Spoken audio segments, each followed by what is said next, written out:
All right, so we are here to talk about Midnight Noir, and if you haven't already seen like some of the experiences that we've been doing, the previous development calls, check out Midnight Noir on the Justice for Hire app as a character, and it's some of the choreography work and the journey that Nick and Patrick here have been on we've been sharing on social with their action choreography work. It's been pretty amazing, and they're just over a year in action training, and that they sent me this script to go over, and now we're going to talk about a note session. And I love the character Midnight Noir, and I have some questions for you guys on on the on what you feel spiritually is at the core of Midnight Noir. But I felt like there was one thing that consistently stuck out to me in the action, and there was one moment that was, of all those moments, like a key highlight, and it was the apparition of the mother putting her hand on the gun and lowering the gun when Midnight Noir is holding the gun in his hand. Mhm. And thematically, when I really think about like what action is missing right now, what it doesn't have, um, it's really emotional drive. Like I think the best pop culture film to showcase true emotional drive in action in recent years is Endgame. Like Endgame, people were just crying in the theater. And I just remember I was just like, this is the most amazing experience. I was like freaking out. And like Mhm. when Cap got Thor's hammer. Yeah. Yeah. So I'm when I think about all the work that went into building up to those moments, which is completely lacking in the Marvel Cinematic Universe now, and because they have been doing the work. Uh, I look at every opportunity to do that work in storytelling now. And when I look at Midnight War, it's moments like that say to me, like, man, this character is actually incredibly deep. And how can every single action scene encompass that depth of character? So that's the thing that after reading the script, is the thing that I want to see even more of personally. That I think that would be the most valuable place that you guys can push yourselves on. Is like, Mhm. how can every single movement? Rami and I are even talking about, like, I haven't done an action scene, a proper action scene myself in years, like a Mhm. proper action scene. I've been hit, I've been knocked around, like just because for multiple reasons, including the amount of training I've been doing. I'm like, man, I have not trained in a way where I feel like I can jump into a high level action scene right now. And so Yeah. now I've shifted my training. I'm on like 4 hours a day so that I could actually shoot an action scene. Mm. And but what does that mean? Like, are we putting a camera in front of body movement, or are we actually looking deeper into the character? Mhm. And that's the thing that Rami and I are talking about right now. Like, hey, if we're going to shoot something, it's got to be so different than anything we've shot before, because we've shot stuff. We're in the Martial Arts Hall of Fame because from our action filmmaking work. We've done this stuff, and like, multiple honors based on that. So there's nothing to prove there. Mhm. The thing to do is to keep pushing the envelope, and it really comes down to character, and it really comes down to making sure that the audience is connected to so emotionally connected to what the character is about to do, and how do Mhm. you make every single movement like an Mhm. emotional experience. And when I Mhm. think about Midnight Noir, um, I think about so I have some notes here. I can just kind of go down the notes in general. I'll just start at the top of the list because what I was about to say is the second thing on my list. So let me start at the top. And based on how I've heard you guys talk about the character before, Mhm. I want to say this: uh, diversity and representation are often people saying, "Me too. I want to be a hero too." Mhm. And this is often a repeat of an old pattern with a new face on top of it. So, it's a surface level change. And when I look at Midnight Noir, a one-armed hero is not the innovation. It's merely a surface level change, and it is the action applied to his body type. And I think that the innovation is found in the emotional uniqueness of the character. And again, like when this powers the action, that's where we're really going to see, like, people like literally, like we put out the video of you two guys with Autumn and Anata when Anata was there, and people commented on a few platforms on Unic. They're like, "Oh my God, this guy's doing it, and he's just got one arm, and he's doing this is amazing." And I'm just like, man, that's awesome that there's an intentional beat in that cut, and it's a second slower, but it's a second slower so that people can see you, and then they see you and they process, holy shit, and then you actually do the stunt. Like, you don't just throw a technique, you do the break fall, and they're like, oh shit, this guy's serious. That's a pro technique you're doing. So it's like, okay, wow, like I need to pay attention here because there's something happening. And so, like, you already have people's attention by what you're doing. So now it's like, okay, cool. Like, again, just my notes are mostly just drilling down on like the meaningful, heartfelt action, and how that applies to the script is in the narrative, like the motivator for Midnight Noir.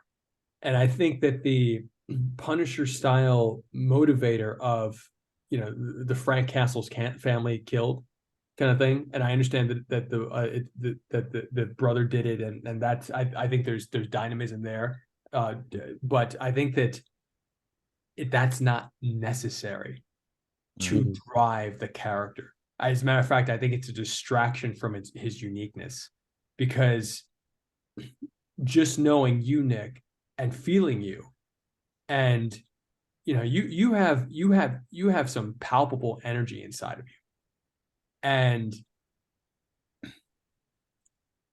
I even had to look back to when we were rebooting JFH, like, to be this crowdsourced cinematic universe, and I was like, should we use any of the vigilante narrative from the old stuff? Is that distracting? I had to ask myself that same question. And I think from I even looked at my old notes where there was none of the vigilante narrative, and it's really distilled on, like, what would drive a person without the traditional, like, vigilante fare that can make somebody feel comfortable. What would drive them to actually say, you know what, we need an app where anybody can be a hero for another person. Like, we need an app now because police don't respond fast enough, and they only respond to crimes after you're hurt. So how do we really do something and help people? Like, there's real story there, and it made me even question again. I'm like, man, we haven't pumped out this story so far video. Like, we could easily, like, change certain things, and that wouldn't change anybody else's narrative.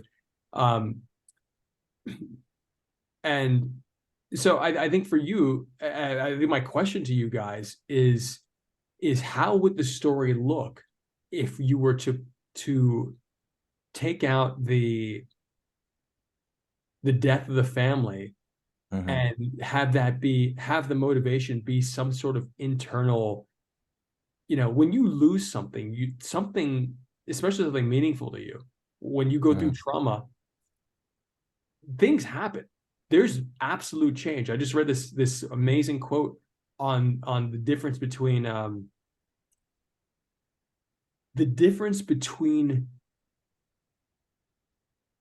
sudden extreme suffering and mild elongated suffering.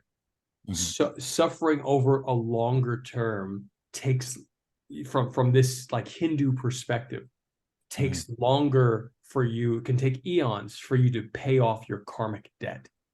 But when you suffer instantly, like, for example, at the moment of death, you might feel the suffering of multiple lifetimes crammed into a single second, and how that moment allows you to transcend potentially, if you're ready, the cycle of death and rebirth. And I think it's a really important concept of like the extreme suffering and the extreme suffering of going through an operation, losing an arm, all the things that led up to that, and then how that might have changed your perspective of the world, the perspective of suffering. So now we have opportunity for perspective and for worldview, because like parents died. I'm reading Batman. I just read Batman Gotham War. That's the new thing that DC's setting up with Batman versus Catwoman, where Catwoman takes over all the criminal minds. And I'm not sure if you guys are aware of it, but it's the new property that the new summer event or event, maybe winter event, that DC's setting up.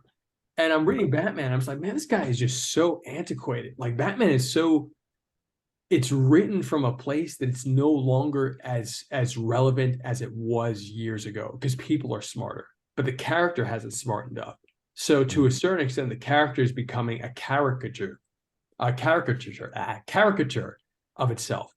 And I'm like, man, this guy is just in freaking pain. He's cracking his knuckles because two people are breaking into a place, and he's like, too bad you got me. And then he's like, but I'm not going to kill you, but I'm just going to make you hurt. And he's like throwing them out of windows, but he's like putting them on the edge of death, but they're not dead. And I'm just like, man, and that doesn't mean that I don't love action. It just means that it's not motivated in a sensible way. And the sensible way helps to connect to the heart. So if I can't really feel him outside of just identifying to his pain, because I have pain, I'm upset by the world in a very serious way. But the way I might deal with it, and the way, and like you have to, there's a great scene in Joker where, and there's a video essay on it where it's him and Robert De Niro. He's being interviewed, and we start to see the Joaquin Phoenix's character convince us that this interviewer, who's actually like just for all intents and purposes a good innocent man, is the villain of the scene by the way that he's talking to him, by the way that the way he's asking him questions and his response. And you can see how the Joker is framing him to himself, and the audience takes the Joker's position of wanting the Joker to finally kill this guy, because this guy represents all the things that are hurting the Joker in this moment. And I think it's such a powerful, that's perspective. Like in that moment, we understood his perspective. And so that's a psychological effect versus, and it's subtle rather than overt. So I'm wondering, how can we push the writing and the insight of worldview for Midnight Noir? Like how would the character shift? And it's not necessarily something you have to answer now, but I think this is an important question to ask yourselves. If the overt of family killed was removed, and that's not to say that it has to change the dynamic with the brother. Something still could have happened that's dynamic with the brother. But how can Midnight Noir's worldview power? What version of Midnight Noir has a worldview that powers him stepping up, putting on a suit, and going and fighting because he's just tired of the way the world is, because the world left him without? That's the question. Yeah. You mind if I go first, Nick? Go for it. So I feel like there's a couple of aspects of why we took more of a brash kind of beginning. One, because it's a short film, and I feel like you name dropped a couple movies like Joker and like a series and stuff like that. And I feel like that's in a feature, you can kind of have more lighter aspects that take more of a light toll, kind of like in Joker. He has like things happening to him, but they're bad things, and they get relatively worse as the film goes on, that causes him to break and even get to the Robert De Niro scene. And I feel like what we wanted to do is, one, why we took a very drastic is, one, because we wanted to focus on kind of, because it is still world based, is why all these bad things are kind of happening at the level they are. Yes, it's kind of I guess it's kind of overly dramatic in a way, or over intense because it's killing his whole family and stuff like that. But I guess how we wrote it more to base upon the connection to the brother. I understand there's other aspects, but it's like, and the villain and the hero, they both in this situation have something that they both bond over, but then at the same time is one of the causes of it. I feel like we wrote it to be kind of more of a short, so a lot more bigger things happen quickly than in over a small period of time, and we felt like giving Midnight Noir a more of like blind, because there's a lot of things in life where just being upset about something in your life, or being like, sometimes everyone's lives are different, sometimes traumatic, like losing an arm or losing a family member. There's some people that never don't get to like witness that until they're older in life, or something happens. There's not everyone in life has such a drastic thing, but a lot of people do at the same time. So it's like we're kind of trying to over all of it, kind of like show his true pain in that moment, let alone he only has one arm. It's like on top of it, having one arm is part of it. Like, we didn't want to super focus on him just having one arm. We want to show that he's just as good with one arm as a regular hero, and that these emotional kind of restraints are kind of more of his push to have I, justice. I think we also wrote it in a way when we started out that we kind of wanted to make it where yes, he has a disability, but it's like it's we're trying to, in a sense, I guess, normalize disability in a way. Yes.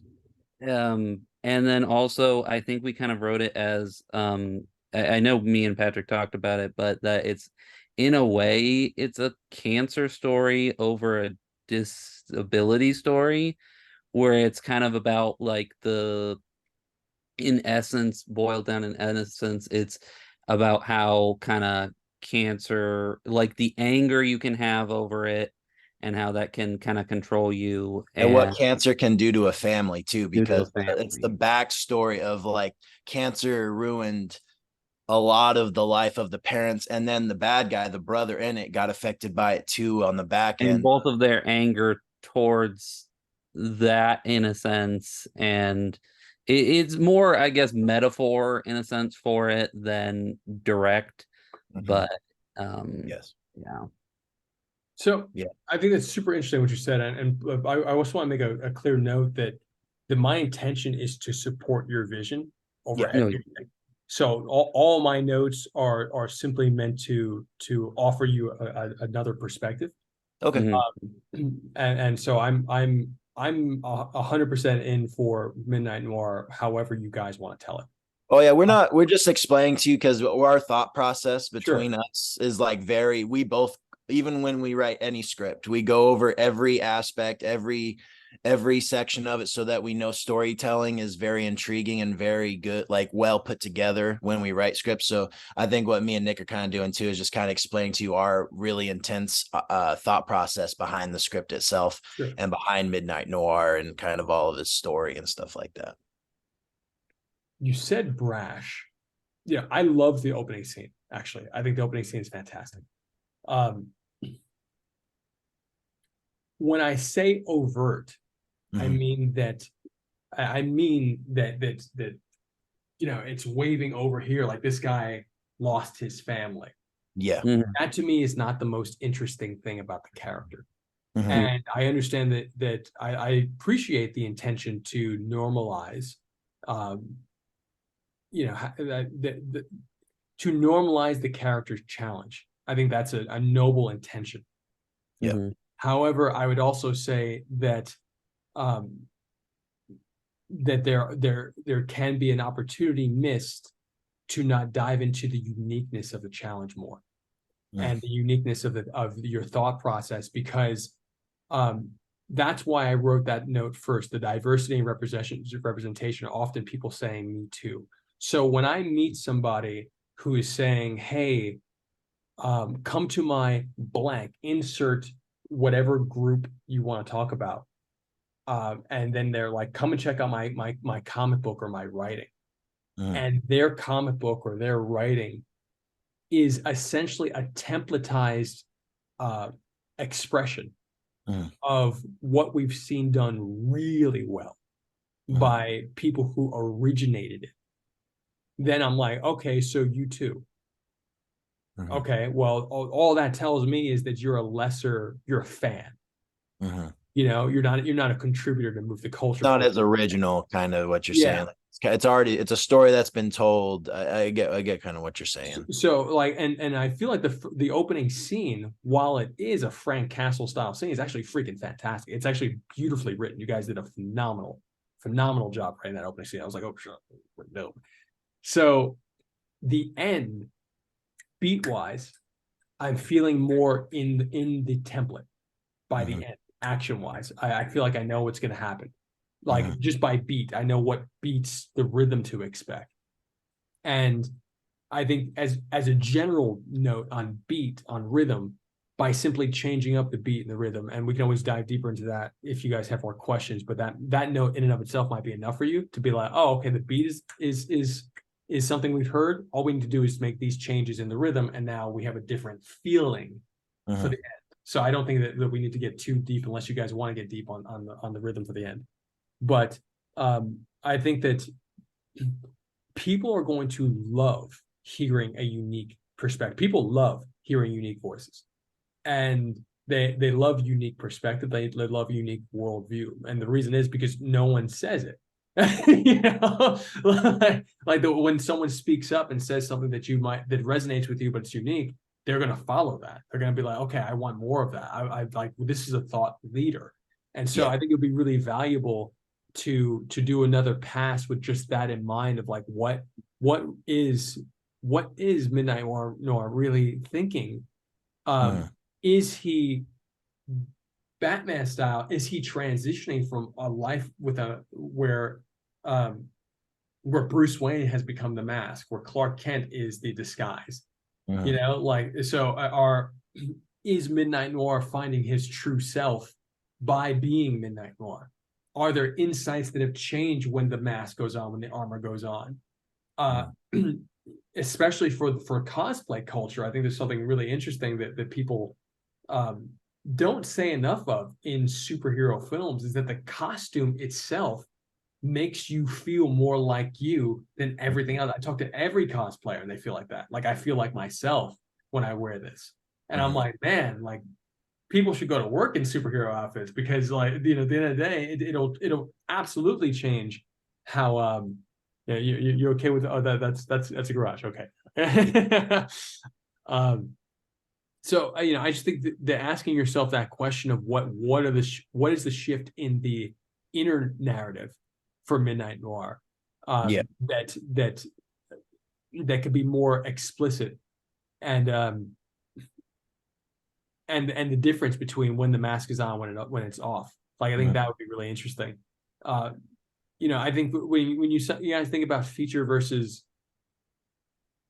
short film, there's always in my mind, not always, recently, I think really this year, we've started talking a lot more about buy-in, and like, what is the realistic, like format wise, like, keep it however you want.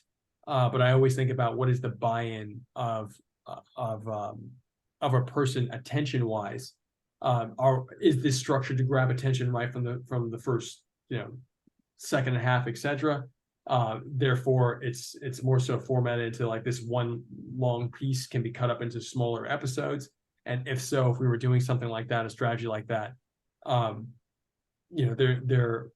we should have a conversation about another pass that might structure it with mini cliffhangers, so that people are staying involved as we put out these episodes. But also there's also just like keep it a straight short film, and we can use marketing to build up the anticipation and direct people to a platform to see it when we finally unveil that. So there's that conversation, but that's more so for later on. I think really right now the main thing is just like the character motivation and the uniqueness of that perspective. That was my main note. Yes, I get what you're saying. Anything to say, Nick? I think family wise and beginning wise, I think we're gonna have to definitely think on it. I think with the disability element within the character motivation. We have, I think we've talked different things about that, and I think we could include elements of it.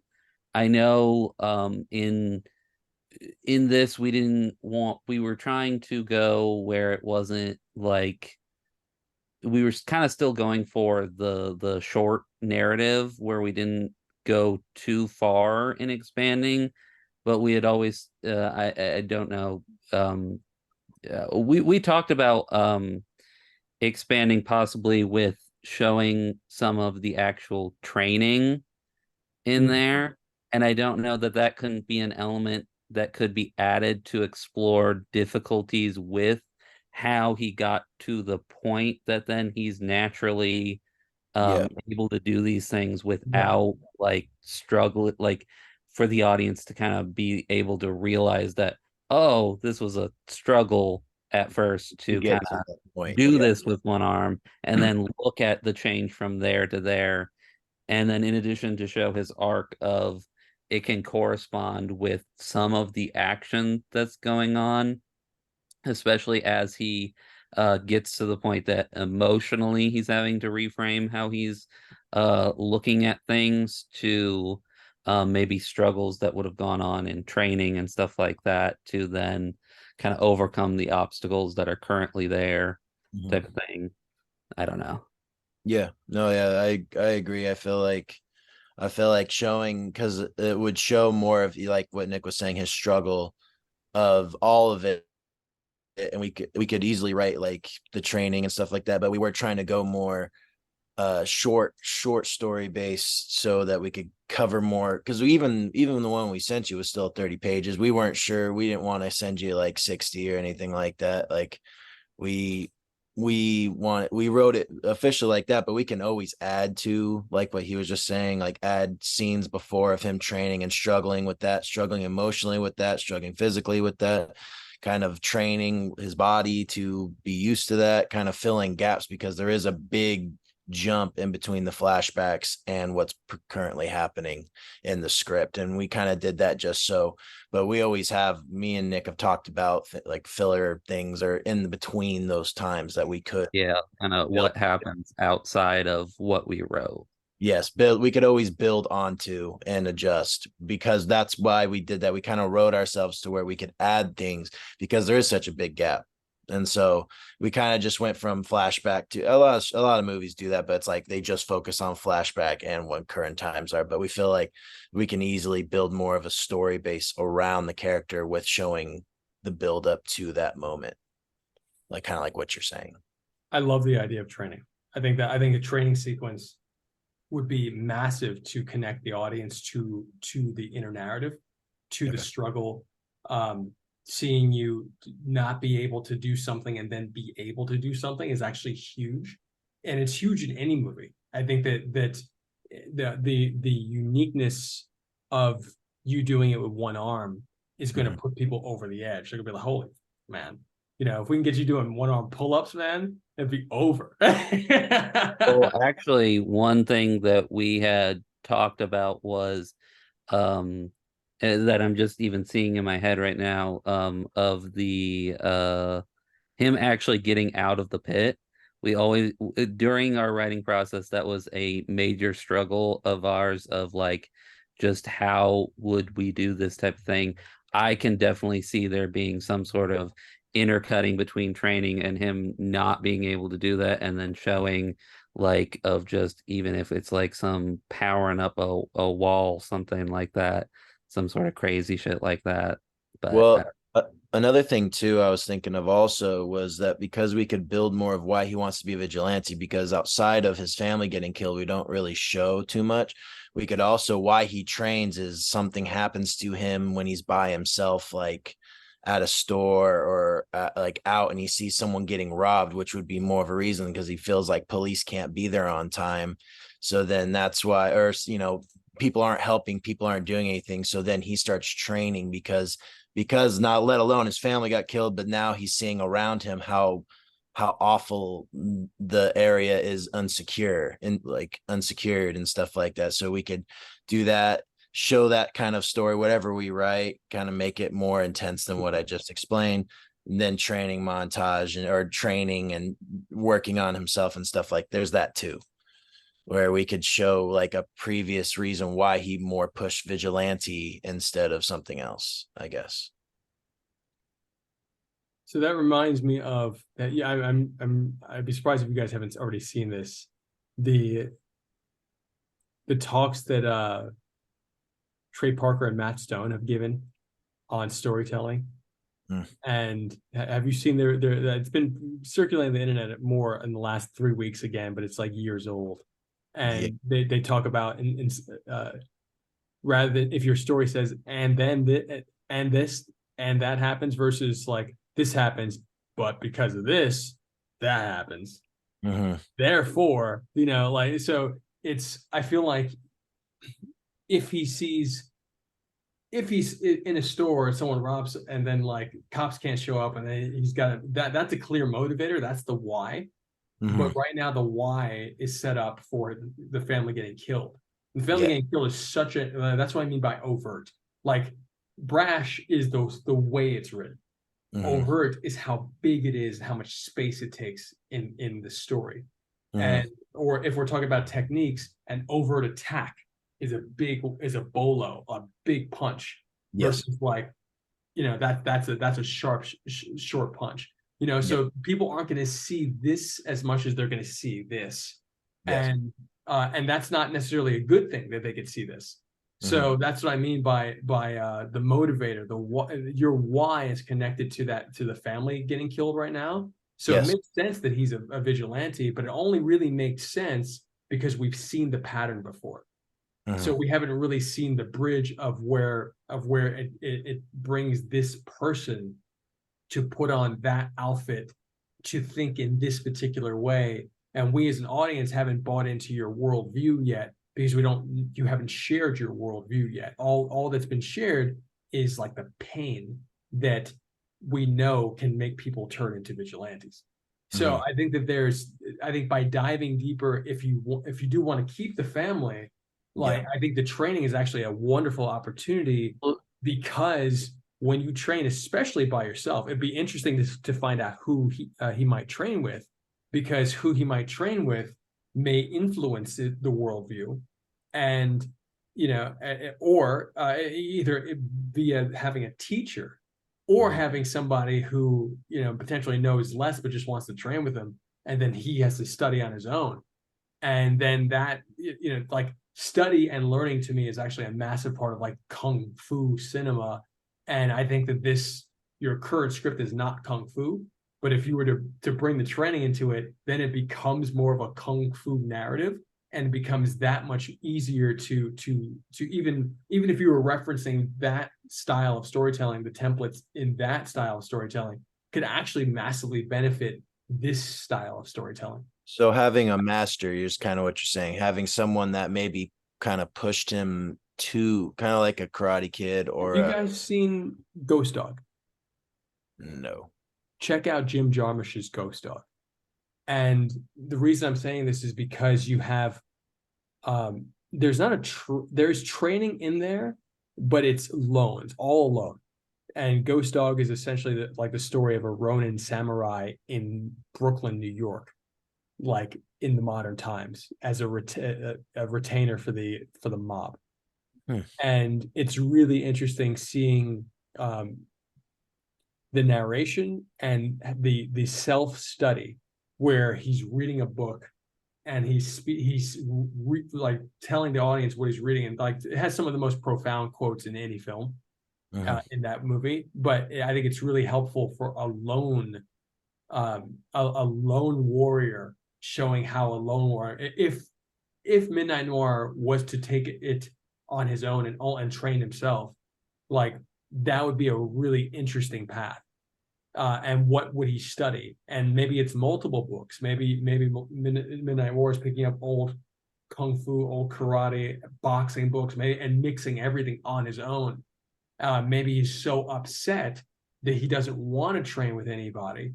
Maybe like like, I think there's an opportunity for a scene of just like crying on a bag, like that to me is actually a really powerful scene because I've cried on a bag.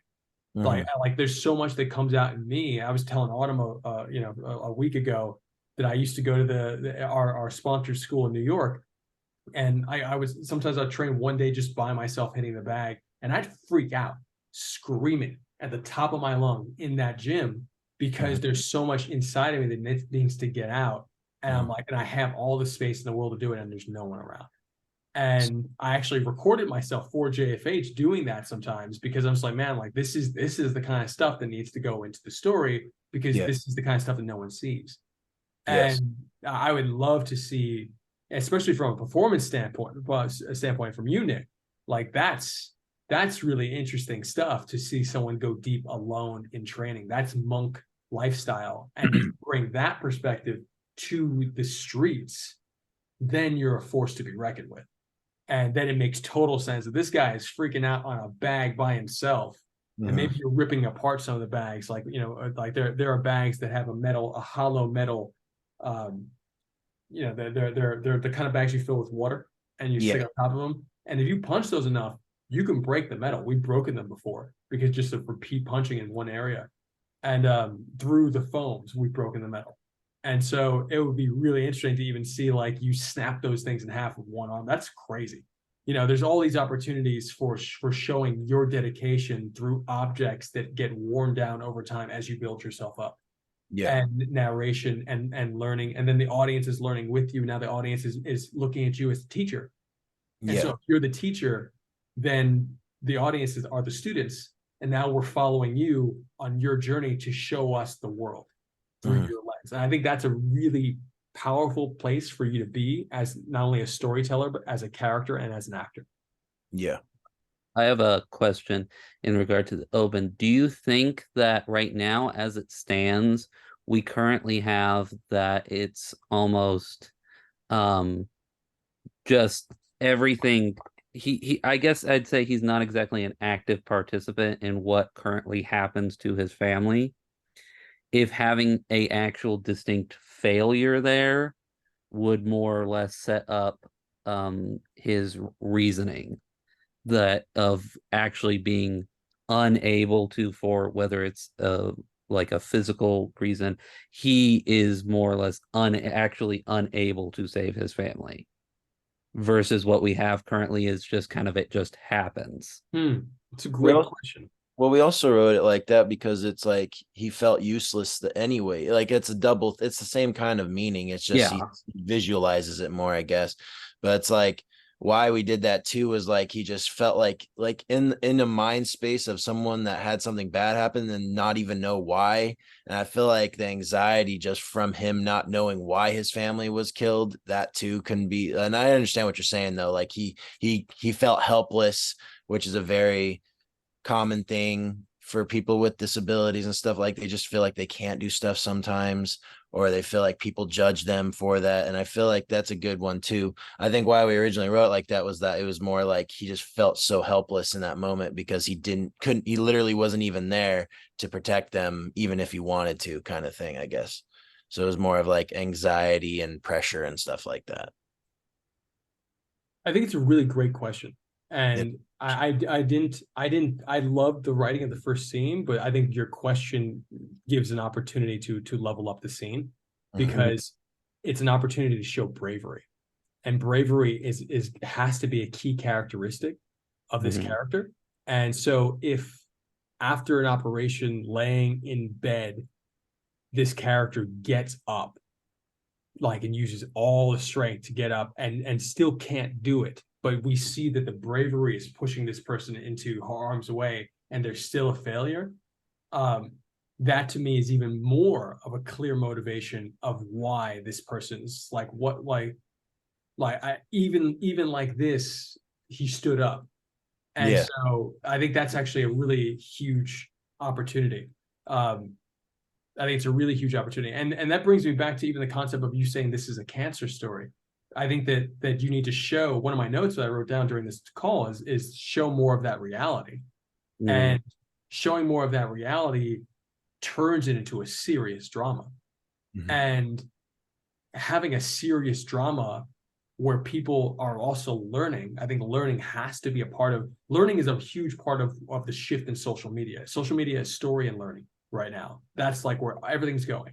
So if you guys set yourself up to be teaching people about cancer, about the type that you went through, and you set yourself up to teach people about how to become a warrior, because you are going from a brave person doesn't necessarily mean like become a warrior, but you're becoming a warrior in this because of multi-layered trauma, and then you're stepping up, and then you're training yourself, and you're going through everything while still dealing with the drama of the cancer. And this could be non-linear in terms of, you know, cutting back and forth and learning about what's going on with you.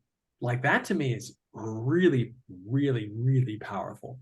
And like for people to, Autumn was watching, what is that guy's name? That ball player. He plays football and basketball, and football and baseball, and he's got a show on Netflix called what's this guy's name? In black and white. In black and white. Netflix. Not Deion Sanders, right? Because he did play Colin in black and white. Colin Kaepernick. Oh, If you watch Colin in like, I only saw an episode and a half. That's all I need to see. And it's a great example of entertainment and education layered on top of each other. It's a little jarring, honestly. But it's a great example of where culture is going. Culture is that's gonna like be like a prerequisite for entertainment, is being able to teach people something. And I think if you guys are doing that with one unique perspective, meaning showing your emotional perspective, two, educating us what actually is happening in the body for cancer, what actually happened in your body. And even that, like when you tell me you can still feel your arm inside, like that, that's serious stuff. Like people don't know that. I had to ask you a question after months of training with you to get that information. So you offering up that information in unique ways, that's going to get people like, oh my gosh, I had no idea. This is super interesting to me. And now you're going out and kicking ass and doing crazy pro level stunts. That's nuts. That's completely nuts. So I really think that there's like your idea of showcasing, like using the opportunity to showcase bravery, connect that to the ability to showcase more of a true cancer story, and then leverage training to actually be the bridge of how we're learning more and more about how this guy actually is making the leap from being sickly in this first scene to being an all-star. And then, you know, I think that everything else just layers on top of that, because that once we have that story, plugging things into that is icing on the cake. Plugging the villain into that is actually, like, the villain in this case is not the villain, the person who killed the family. The villain is the cancer that catalyzed all of this. Yeah. So to me, it's like, okay, this guy's like actually beating the thing that was beating him inside, that made all this other reality come into play. And now we're actually talking about the thing we started our conversation with, which is the core emotional motivators that drive every single punch. Yeah. And now we actually have like you before every technique, it doesn't have to be this overt, but like, you know, you can have true insight being said in the mind of Midnight Noir as he's fighting these people, because these people are him conquering that initial cancer. So I think that's super dope. I think there's room for growth. There's room for evolving how JFH is integrated. I like the hero that turns on you. I think that from a brand standpoint, we need to have at least one or two other heroes that actually make it like JFH be a good thing, because now we're like, okay, it's immediately a bad thing. And then you see at the NC Jan, and it's like, hey, you keep these guys out of my city. I was like, oh no, but you know, like what I mean by that for me in terms of oh no is that character-wise, you know, I don't know who Midnight Noir is necessarily in that scene, but I do think that there is a way for if you're really doing the work that you're proposing in the series, JFH is going to know about you because we know about real life superheroes. In real life, we know about real life superheroes that we have on our radar. So like in the narrative world, we're definitely going to know about a real life superhero running around, kicking ass the way you are. And so maybe I'm trying to scout you. I think that's actually like more on brand for how I would like to position my character and the JFH brand in the story, and Definitely. like scouting you, and then letting you know that we definitely want to work with you, and you letting us know like, hey, like you're salty, like whatever that is, I don't want anything to do with it. Keep those guys out of my city. I got this city, and Right. so and then like leaving it open ended, like okay, we'll see about that. Like we're gonna get this guy somehow, some way. Like that to me is a fun way to kind of connect the two. But in general, I think that's also icing on the cake, like the core narrative of beating the cancer, which I kind of feel like you guys already did with your I mean to us in the arcade. You had that awesome scene with the arcade where there's so much going on there as well. I think you were getting the fear, finding the fear to ask the girl out. And I thought that was awesome. And I think in a similar way, the metaphor of all the action of being overcoming this internal challenge to me is a big deal. So I really think that another pass with that emphasis of just making that the themes. And let me know if you guys, I'm not sure if you're writing any of this down, but I think the core takeaways are like cancer story, more training, and being the teacher, like you being the teacher for us. Yep. Fair enough. Makes sense. Awesome. Well, I mean, like, are there any thoughts or ideas that you guys like want to close up with? No, I oh wait, Patrick. I just had a question. So you said so for how we plan this out, you said like if we wanted to make the script a little longer and stuff like that, like we weren't sure like if there was limits, or you said something about putting like episodes in, or if we wanted to just do a full short or or full whatever, you know what I mean? My intention is just to support however you guys want to roll it out. I Okay. think that there's if you wanted a format that felt like a very self-contained story, then or at least like a self-contained like single narrative that expands beyond that at your discretion. I think you have the beginnings of that, and it's just a matter of consistently refining that. And I think the development process is just so important. Obviously it's pretty important. But I mean, I just watched Autumn and I just watched Lost in Space last night. You ever see Lost in Space? Mm-hmm. So I saw the original show when I was a kid on sci-fi reruns. And so I loved like the robot was it that robot? No, there was another robot on Lost in Space that he was from Forbidden Planet, and this robot used to pop up in a whole bunch of different sci-fi movies in the 50s. I'm actually a big 1950s sci-fi buff. And so, but I never saw the one with the guy from Friends ever. I remember it was considered a bomb when it came out, the summer it came out when I was a kid. And I didn't realize Netflix did another Lost in Space show like a few years ago that I also completely missed. But we finally saw the Lost in Space show with film with the guy from Friends, and it was fantastic. And when I say fantastic, I mean like the perfect summer movie. And it was at the end of a string of Men in Black, Independence Day, Men in Black, where Will Smith was like ruling the summers in that era. And like there was Apollo 13 and Twister and The Net. And I remember all these movies coming out, Forrest Gump, and then finally Lost in Space came out. And it was like no one really wanted to see sci-fi at that point in theaters. So it was kind of like every year there's a sci-fi movie coming out. So it did not do well, but seeing it last night and feeling the amount of development time it had, and it's written by Akiva Goldsman, and it's he's serious and serious talent.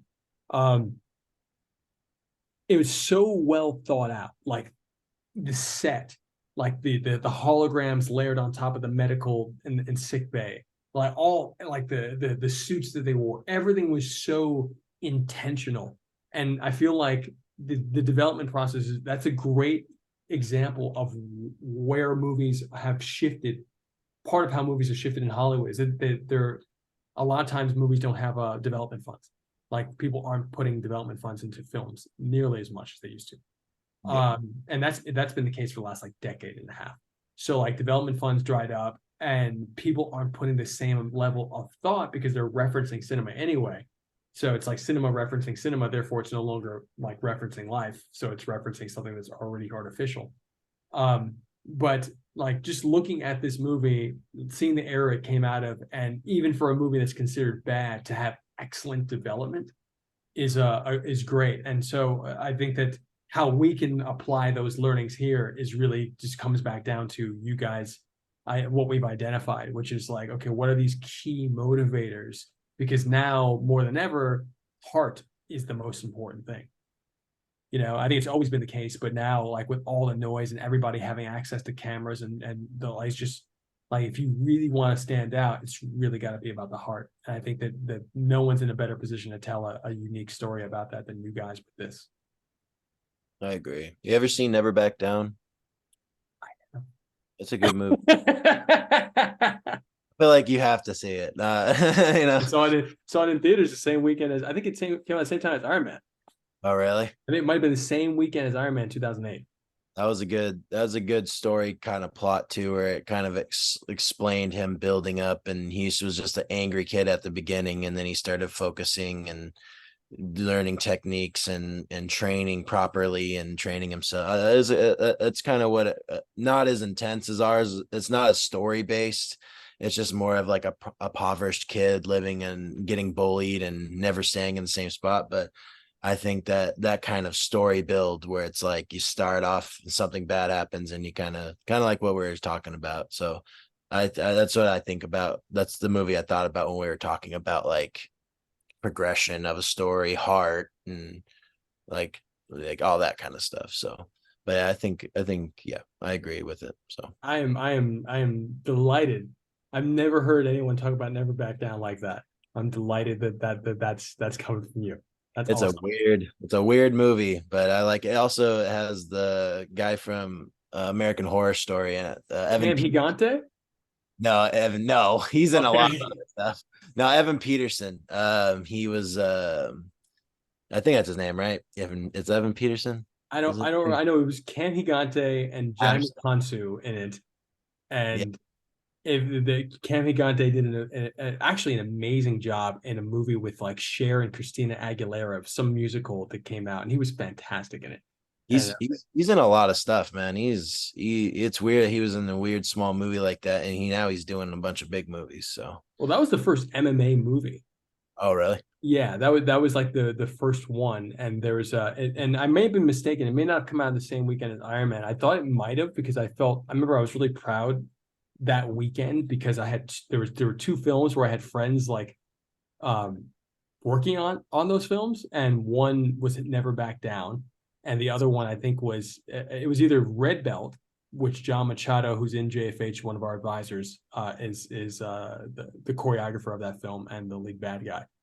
And if you haven't seen Red Belt, all-star cast, David Mamet film, excellent. Jiu-jitsu film, excellent. Highly recommend checking it out. Yeah, the other one was Iron Man because Randy Hiller, who casted the movie, was an advisor, and so yeah, like I remember Never Back Down. I remember the traditional martial arts community was very upset about Never Back Down. Really? Like, I can't tell my students to never back down. That's fun. I know. Yeah. Well, that one was a weird one too, because it was like the whole town that's how they settled disputes, is they would just MMA fight each other. And they would like it was like strategy, honestly. Yeah, it was so unique. It kind of gave me like I don't know, like really weird vibes. Like the whole town, everyone was trained in fighting and they all were like really good at it. And like he came into a town where that was like the big thing was fighting and stuff. It was a weird, really weird concept, but I liked it because it was a nice build around to why he trained so hard, was because it seemed like everyone else was on a different level and he was trying to catch up to him and they end up passing him up. Well, But there's an amazing money shot. I'm sure you remember it. You remember the money shot of that movie?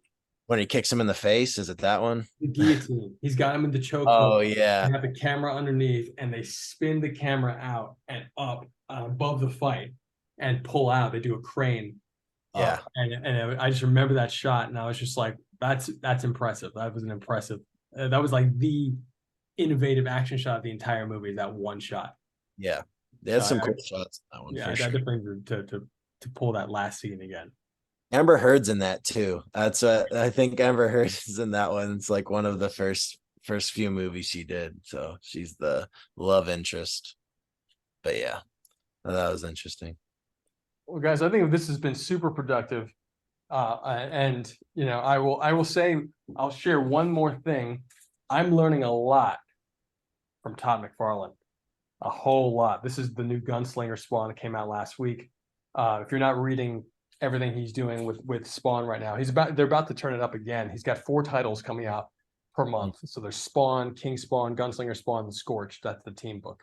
And I buy all of them, and the main reason I buy all of them is because Jet is I think you've seen he's the most featured fan artist, but Yes. So I'm always looking for his art in there.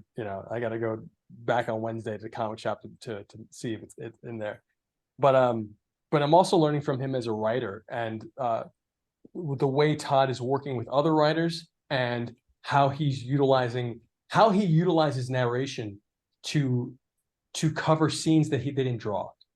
Mhm. And like it's actually amazing. And like entire scenes. And at first I didn't like it at all. I was like, this guy's not even, he's like telling, not showing, versus like the other way. But now Yeah. I'm like, wow, this is actually brilliant the way he's telling, not showing. And there's a lot of stuff to be learned from there. So if I know you guys are into some of his statues and toys, so just want to encourage picking up some of the books, because from a writing standpoint, I think there's a lot to be learned for the next stage of cinema and how he's doing things. So Fair enough. I'll stop the recording now, and it's been a great session. Of course, if you guys watched this whole thing, justiceforhire.com to learn more about what we're doing with our crowdsourced cinematic universe. Uber for Heroes, hire a hero, become one to get paid. And justiceforhire.app to actually join the cast and join us. And you can ally or rival Midnight Noir, or you can ally or rival me, Jan. And we love you guys, and always ask questions because we're here to support. Love you.